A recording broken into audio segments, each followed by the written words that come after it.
Saya butuh modal yang lebih lagi gitu biar bisnis saya berjalan dengan lancar. Akhirnya saya go public. Go public itu seperti apa? Saya akan membagi kepemilikan saya. Saya menjual saham saya gitu. Saya tawarkan kepada investor. Kemudian ada beberapa investor yang membeli. Oke, gini.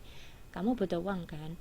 Sekarang 50% dari kepemilikan perusahaanmu itu saya beli gitu. Jadi ibaratnya dari yang 100% utuh perusahaan itu, bisnis itu milik saya, sekarang 50% ini tuh harus dimiliki oleh orang lain. Saya hanya memiliki 50%. Nah, itu yang dimaksud dengan go public. Jadi saya akan membagi kepemilikan saya dengan orang lain. Jadi kepemilikan saya saat ini bukan lagi 100%, tapi hanya 50%. Sedangkan 50% sisanya itu dimiliki oleh orang lain gitu. Nah, orang lain ini yang punya kepemilikan perusahaan saya, itulah yang disebut sebagai pemegang saham gitu. Atau dia yang menjadi investor.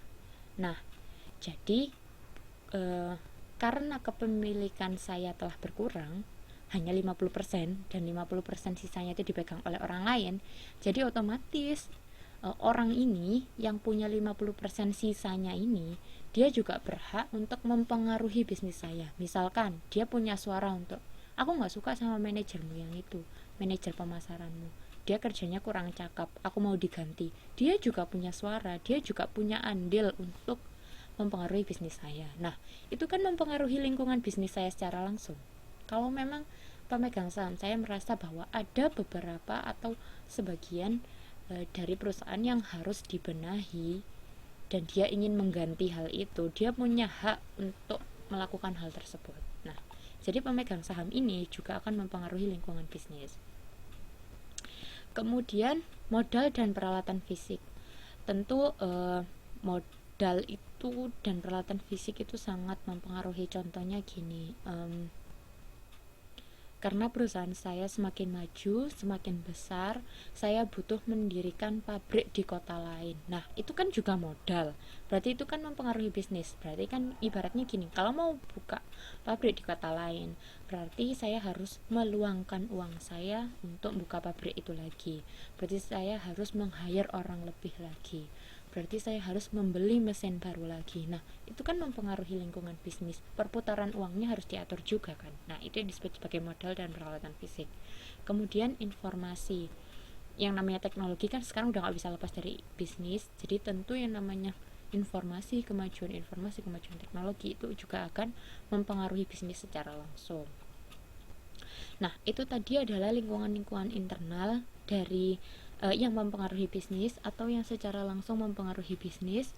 Sedangkan untuk yang eksternal yang secara tidak langsung mempengaruhi bisnis itu dibagi lagi menjadi dua pokok besar. Yang pertama lingkungan khusus dan yang kedua adalah lingkungan umum. Untuk yang bagian lingkungan khusus saya kasih dalam kurung big impact, sedangkan yang lingkungan umum not so big impact. Jadi bisa dikatakan bahwa lingkungan khusus yang masuk ke dalam lingkungan khusus, sekalipun dia secara tidak langsung mempengaruhi bisnis, tapi impact atau apa ya bahasa Indonesianya impact itu, impact bahasa Indonesianya dampaknya itu juga besar ya, akibatnya itu juga besar. Nah, sedangkan kalau lingkungan umum itu dampaknya tidak seberapa besar kalau dibandingkan dengan lingkungan khusus. Nah, apa saja yang termasuk ke dalam lingkungan khusus? Yang pertama adalah konsumen. Jelas konsumen sangat mempengaruhi. Misalkan gini, saya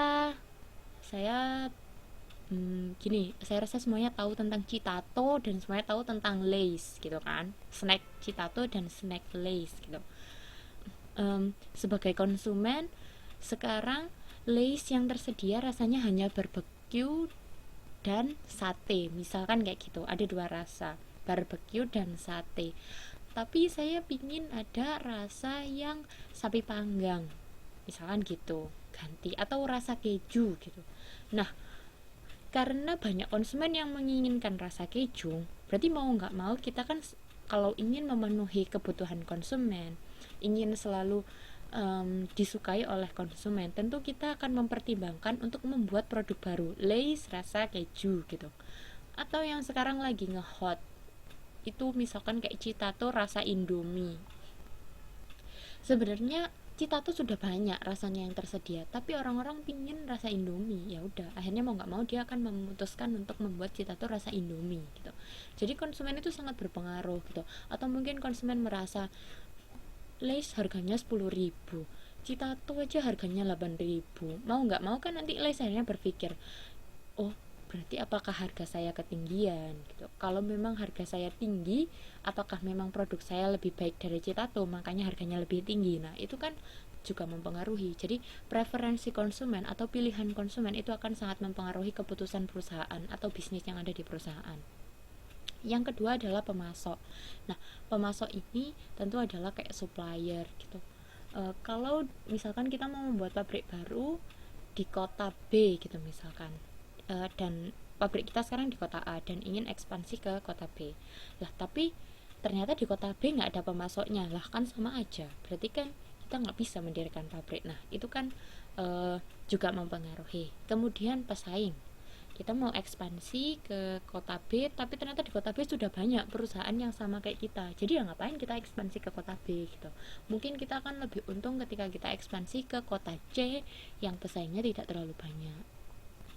Kemudian kreditor, seperti yang saya bilang tadi, setelah menjalankan bisnis terkadang kita butuh dana yang lebih, butuh modal yang lebih. Jadi terkadang kita terpaksa harus ngutang baik itu ke bank atau ke siapapun. Nah organisasi atau orang yang memberikan utangan ini disebut sebagai kreditor. Tuh. Kemudian itu tadi adalah lingkungan khusus. Kalau untuk lingkungan umum itu dibagi menjadi 4, termasuk di dalamnya adalah kondisi ekonomi, kondisi politik dan hukum, kondisi sosial budaya, kondisi demografi dan teknologi. Kondisi ekonomi ya sudah saya singgung sebelumnya, kadang perekonomian itu tidak pernah ditebak, tiba-tiba harga rupiah naik turun gitu.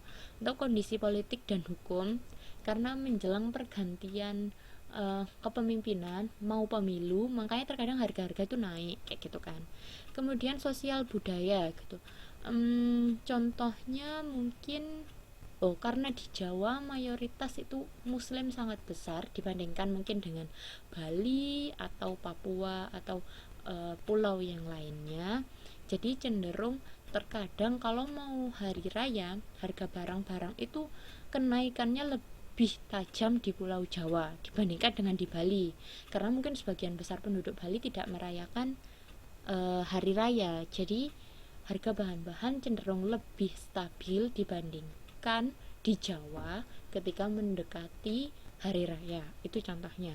Kemudian teknologi juga saya sebutkan tadi sebelumnya, kalau memang teknologi itu tidak pernah bisa lepas dari bisnis gitu. Misalkan ternyata Microsoft mengembangkan software baru atau dia menciptakan hal yang baru gitu.